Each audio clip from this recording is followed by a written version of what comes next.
நம்ம தமிழ்நாட்டில் பள்ளிக்கு போகிற மாணவர்கள் எல்லாருமே மகிழ்ச்சி அடைகிற மாதிரி குறிப்பாக இதில் அரசு பள்ளிக்கு போகக்கூடிய மாணவர்கள் அவங்க எல்லாருமே ரொம்ப சந்தோஷம் அடைகிற மாதிரி இப்போ நம்ம முதல்வர் விஜய் அவர்கள் அதிரடியான அறிவிப்புகளை அவர் இப்போ அறிவிச்சிருக்காரு.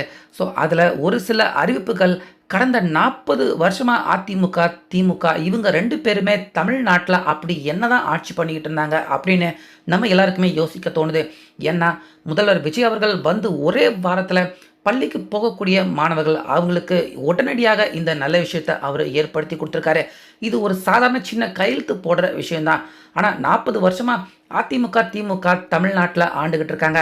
அவங்க ஏன் இதை செய்யலை அப்படின்னு இந்த விஷயத்தை பார்க்குறப்ப நிச்சயமாக பெற்றோர்கள் எல்லாருக்குமே யோசிக்க தோணுது. அது மட்டும் இல்லாமல் இந்த விஷயத்த கேள்விப்படுற பார்க்குற எல்லாருமே தற்போது முதல்வர் விஜய் அவர்களுக்கு ரொம்ப பெரிய அளவில் பாராட்டுகளை தெரிவிச்சுக்கிட்டு வராங்க.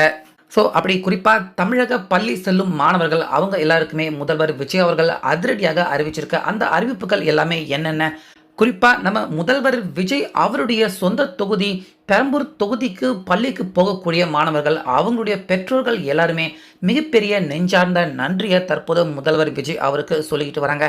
ஸோ இது எல்லாத்த பற்றியும் என்னென்ன அப்படின்னு தெளிவாக இந்த வீடியோவில் பார்த்துடலாம். ஸோ வீடியோவை ஸ்கிப் பண்ணாமல் பாருங்கள்.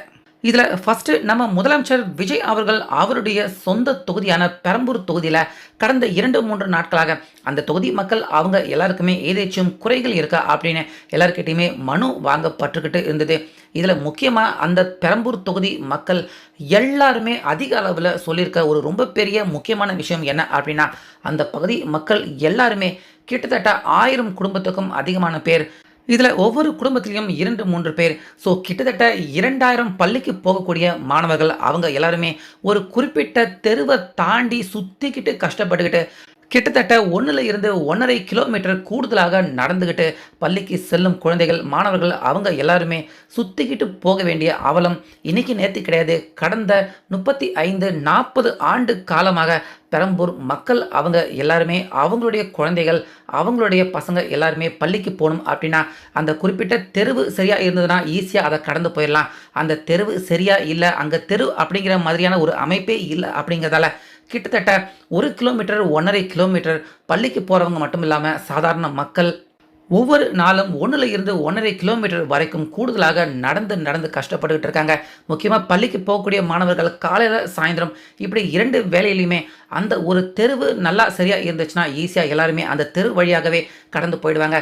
அந்த தெருவு நல்லா இல்லை அப்படிங்கிறதால அதிகமாக 1 கிலோமீட்டர் 1.5 கிலோமீட்டர் மக்கள் மட்டும் இல்லாமல் மாணவர்கள் அவங்களுமே அவதிப்பட்டுக்கிட்டு இருந்திருக்காங்க. கடந்த 40 வருஷமாக அந்த பகுதி மக்கள் திமுக அதிமுக இரு கட்சிகள் மாற்றி தமிழகத்தை ஆட்சி பண்ணிட்டு இருக்காங்க. அவங்க கிட்ட எவ்வளவோ மனு கொடுத்தாச்சு, அவங்க கிட்ட எவ்வளவோ கோரிக்கைகளும் வச்சு பார்த்தாச்சு. யாரும் வந்து என்ன ஏது என்ன அப்படின்னு நேரடியாக கூட பார்க்கல, அந்த பிரச்சனையை சரி பண்ணியும் கொடுக்கல. ஆனால் நம்ம முதல்வர் விஜய் அவர்கள் அவர் வந்த உடனே பார்த்தீங்கன்னா அவருக்கு வந்த மனுவில் இந்த மனு அதிகமாக வந்திருக்கு. அந்த குறிப்பிட்ட கணபதி தெரு அப்படின்னு சொல்லக்கூடிய அந்த தெருவை சீரமைத்து கொடுத்தா அந்த தெரு வழியாக பல மாணவர்கள் அவங்க தனியார் பள்ளி அரசு பள்ளி இப்படி 2 விதமான பள்ளிக்கும் போகிறாங்க. அவங்க எல்லாருமே சுற்றிக்கிட்டு போகாமல் நேரடியாக அந்த தெரு வழியாக போயிடுவாங்க. 1 கிலோமீட்டர் 1.5 கிலோமீட்டர் பள்ளி மாணவர்களுக்கு மிச்சம் ஆகும் அப்படின்னு தெரிஞ்சதுமே முதல்வர் விஜய் அவர்கள் இன்னைக்கு காலையிலேயே அந்த அதிரடி கையெழுத்து உத்தரவை போட்டு உடனடியாக அந்த தெருவை சீரமைத்து அந்த தெரு வழியாக மக்கள் பயன்பாட்டுக்கு அந்த தெருவை கொண்டு வாங்க அப்படின்னு அதிரடியான உத்தரவை பிறப்பிச்சிருந்திருக்காரு. ஸோ இதனால் இன்றைக்கி காலையில் இருந்தே பார்த்தீங்கன்னா அந்த தெருவை சீரமைக்கும் வேலை ரொம்ப வேகமாக நடந்துக்கிட்டு இருக்கு. ஸோ இதை பார்த்த அந்த பகுதி மக்கள் எல்லாருமே 40 வருஷமாக திமுக அதிமுக ஒரு சின்ன கையெழுத்து போட்டால் இந்த விஷயம் முடிஞ்சு போயிருக்கும், ஆனால் அவங்க செய்யலை. ஆனால் நம்ம முதல்வர் விஜய் அவர்கள் வந்த ஒரே வாரத்தில் இவ்வளோ பெரிய விஷயத்தை எங்களுக்கு செஞ்சு கொடுத்துருக்காரு அப்படின்னு அந்த பகுதி மக்கள் எல்லாருமே இப்போ பயங்கரமாக முதல்வர் விஜய் அவரை முழு மனசு நிறைஞ்சு போய் எல்லாருமே முதல்வர் விஜய் அவரை பாராட்டுகள் தெரிவிச்சுக்கிட்டு இருக்காங்க. ஸோ இது முக்கியமாக பெரம்பூர் தொகுதி பள்ளிக்கு போகிற மாணவர்கள் அவங்களுக்கு மட்டும் கிடையாது, தமிழ்நாடு முழுக்க இருக்கிற அரசு பள்ளி எல்லாமே எப்போ இடிஞ்சு விழும் அப்படிங்கிற மோசமான நிலைமையில் தான் இருக்குது. முக்கியமாக பள்ளி மாணவர்களை பள்ளிக்கு உள்ளே வச்சு பாடம் நடத்துறதை விட மரத்தடியில் வச்சு பாடம் நடத்திக்கிட்டு இருக்க அரசு பள்ளி நிறைய பள்ளி நம்ம தமிழகத்தில் இருக்குது. ஸோ அது எல்லாத்தையுமே வேகமாக சீர் அமைக்கணும் அப்படிங்கிற அந்த அதிரடி நடவடிக்கையிலையும் நம்ம முதல்வர் விஜய் அவர்கள் இறங்கியிருக்காரு. அதனால தான் முதல்வர் விஜய் அவர்கள் பள்ளி வளாகம் அந்த துறையை ராஜ்மோகன் அவர்கிட்ட கொடுத்திருந்தாலுமே உயர்கல்வி துறையை முதல்வர் விஜய் அவர்கள் தன்னுடைய கட்டுப்பாட்டுக்கு கீழே வச்சுக்கிட்டாரு. ஸோ அதன் அடிப்படையில் இன்னும் 2-3 வாரத்தில் தமிழகத்தில் அரசு பள்ளி எல்லாமே துவங்க போகுது. அதுக்குள்ள அரசு பள்ளிகளில் இருக்கக்கூடிய அந்த குறைகள் எல்லாத்தையுமே அதிரடியாக வேகமாக சரி செய்யுங்க அப்படிங்கிற உத்தரவை தற்போது முதல்வர் விஜய் அவர்கள் பிறப்பிச்சிருக்காரு. இதில் நிறைய அரசு பள்ளிகள் பார்த்தீங்கன்னா இடிஞ்சு போய் அதை சரி செய்யாமல் சீரமைப்பு செய்ய முடியாமல் அரசு பள்ளிகள் எல்லாமே ரொம்ப மோசமான நிலைமையில இருக்கு. பெஞ்ச் உடஞ்சி போய் பெஞ்சுகள் இல்லாமல் பெஞ்சுகள் இருந்தும் ஏண்டா அந்த பெஞ்ச் இருக்கு அப்படின்னு எல்லாருமே எரிச்சல் அடைகிற மாதிரியான பெஞ்சுகள் அது மேலே உட்காந்துக்கிட்டு அரசு பள்ளி மாணவர்கள் அவங்க படிக்கக்கூடிய அவலமான நிலைமையும் தமிழகம் முழுக்க பரவலாக இருக்கு. ஸோ அது எல்லாத்தையுமே மறுசீரமைப்பு சரி செய்கிற வேலை முக்கியமாக கழிப்பறைகள் தமிழக அரசு பள்ளி கழிப்பறைகள் பார்த்தீங்கன்னா ரொம்ப ரொம்ப மோசமாக இருக்குது அப்படின்னு அதில் படிக்கிற மாணவர்கள் அவங்க எல்லாருமே நிறைய வாட்டி சொல்கிறத நம்ம கேட்டிருக்கோம். குறிப்பாக கடந்த திமுக ஆட்சியில் கழிப்பறை சரியா இல்லை அப்படின்னு ரோடை தாண்டி கழிப்பறைக்கு போன ஒரு சிறுமி பரிதாபமாக மறைந்து போனதையும் நம்ம அந்த செய்திகளை கூட கேள்விப்பட்டிருக்கோம். அந்த மாதிரியான சம்பவங்கள் நடக்கக்கூடாது அப்படின்னு அரசு பள்ளியில் இருக்கக்கூடிய கழிப்பறைகள் எல்லாமே சரி செய்து சுத்தமாக மாணவர்களுக்கு இருக்கணும் அப்படிங்கிற அந்த அதிரடியான உத்தரவும் பார்த்தீங்கன்னா பிறப்பிக்கப்பட்டிருக்கு.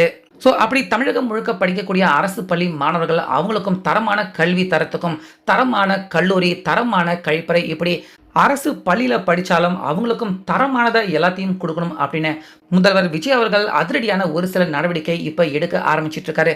ஸோ அதில் முதற்கட்டமாக தமிழ்நாடு முழுக்க இருக்கிற அரசு பள்ளிகள் எல்லாமே தற்போது மறுசீரமைப்பு வேலைகளை துவங்க ஆரம்பிச்சிருக்காங்க. அதே போல முதல்வர் அவருடைய சொந்த தொகுதி அந்த தொகுதியில் இருக்கிற மக்கள் எல்லாருமே சந்தோஷப்படுற மாதிரி ஒரு தெருவையே புதுப்பிச்சு முதல்வர் விஜய் அவர்கள் கொடுத்திருக்காரு. இதுல நிறைய பள்ளி மாணவர்கள் அவங்களும் பலன் அடைய போறாங்க. ஸோ அடுத்தடுத்துன்னு பள்ளி மாணவர்கள் அவங்க விஷயத்துல அதிரடி நம்ம முதல்வர் விஜய் அவர்கள் காட்டிக்கிட்டு இருக்காரு. ஸோ இது எல்லாத்தையும் நம்ம பார்க்குறப்ப கடந்த 40 வருஷமா திமுக அதிமுக நீங்க எல்லாரும் என்ன செஞ்சுக்கிட்டு இருந்தீங்க அப்படின்னு தான் அவங்க எல்லாருமே பார்த்து கேட்க தோணுது. ஸோ இதை பத்தி உங்க கருத்தை கமெண்ட்ஸ்ல சொல்லுங்க.